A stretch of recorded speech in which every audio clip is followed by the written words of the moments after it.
Alors, nous continuons avec les Gémeaux pour juin 2019. Donc, ils sont visiblement sur leur chemin de mission de vie, ils révèlent leur vrai potentiel, etc. Par contre, pour faire tout ça, il faut qu'ils arrêtent leur mental. Parce que donc, tout ça, sinon, reste coincé au niveau de l'ego, au niveau du mental, au niveau des pensées obsessionnelles, des doutes, des peurs, etc. Et du coup, ça bloque. Il faut aussi qu'ils descendent en eux en introspection pour transformer une douleur, une blessure, une souffrance. Donc qu'ils aillent bien chercher au fond d'eux par rapport à une relation sentimentale. Voilà, donc passée ou actuelle, mais voilà, il y a une douleur à transformer. Ils sont épaulés par l'ange de l'équilibre, donc de toute façon, ça amènera élévation et équilibre.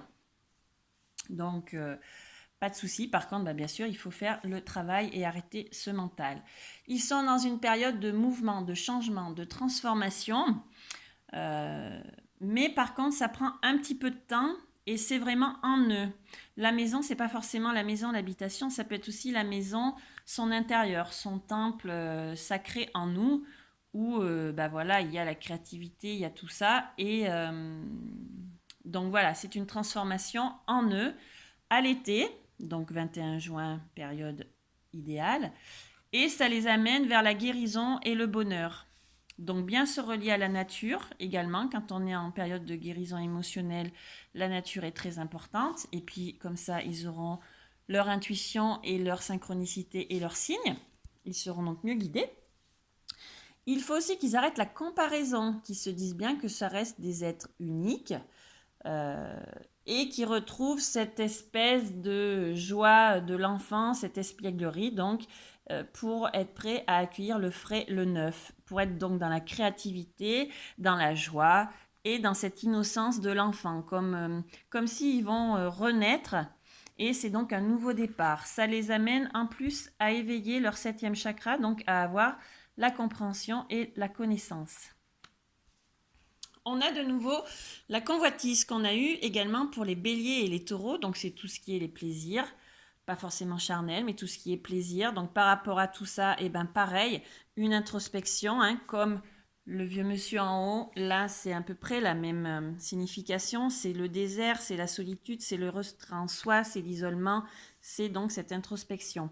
Mais qui va faire donc nouveau départ avec soit des partenaires, soit par rapport aux autres, soit en association, et ça dit soit à l'automne, soit ça peut être aussi, voilà, comme là, la carte de l'air, c'est le mouvement, c'est le changement, c'est, voilà, ça brasse, ça remue, mais ça amène vers l'abondance, vers les portes de la valeur, donc soit pas forcément que l'argent, l'abondance, c'est vaste, c'est tout ce dont on a besoin pour être bien, c'est pas forcément que le côté matériel. Mais voilà, est-ce qu'il y a un projet de partenariat ou d'association ou autre qui sera à l'automne et qui apportera l'abondance? À voir aussi, prenez ce qui vous parle dans chaque vidéo que je fais, c'est pas c'est pas figé.